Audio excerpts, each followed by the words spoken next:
Fala Fundão, eu sou o Thiago e vamos falar rapidamente aí sobre esse ataque dos Estados Unidos ao território da Venezuela no dia 3 de janeiro de 2026. Né? O ano já começa aí com um contexto beligerante muito forte na América do Sul, que é uma região relativamente pacífica, não é? Eu quero destacar algumas coisas importantes, né?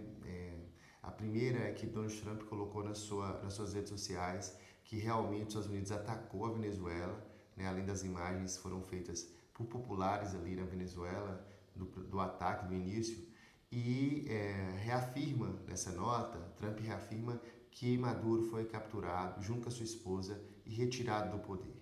Né? Isso digamos assim, uma coroação para Trump até aqui. Né? Isso é muito importante. Aí eu vi alguns alunos, amigos mandando mensagem aqui: ei, Tiagão, e aí, a Venezuela ou não é democracia, não é ditadura? Não é democracia, né, gente? Há muito tempo que a oposição, as instituições foram corroídas. Agora, algo muito importante, né?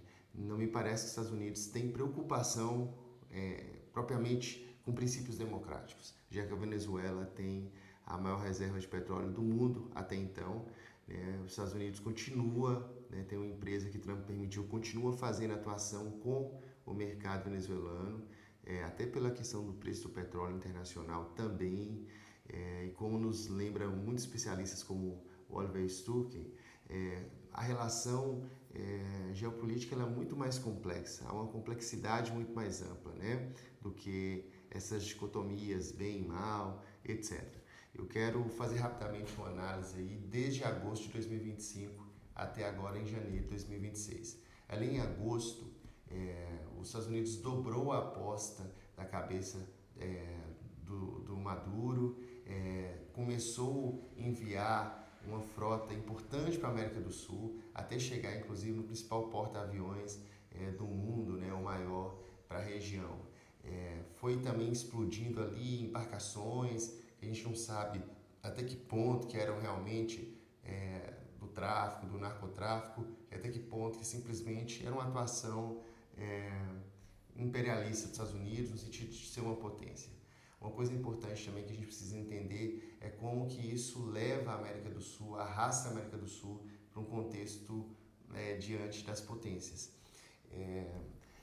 A gente agora tem um contexto internacional também complexo, né? Já que a Corina Machado, uma das principais líderes de oposição, foi aclamada pelo Prêmio Nobel, o Nobel da Paz, e ela dedicou a Donald Trump, e aí gerou um debate interno na Venezuela e na comunidade internacional grande. Uma outra coisa importante que eu quero destacar também, nós temos incertezas, instabilidade agora no território venezuelano.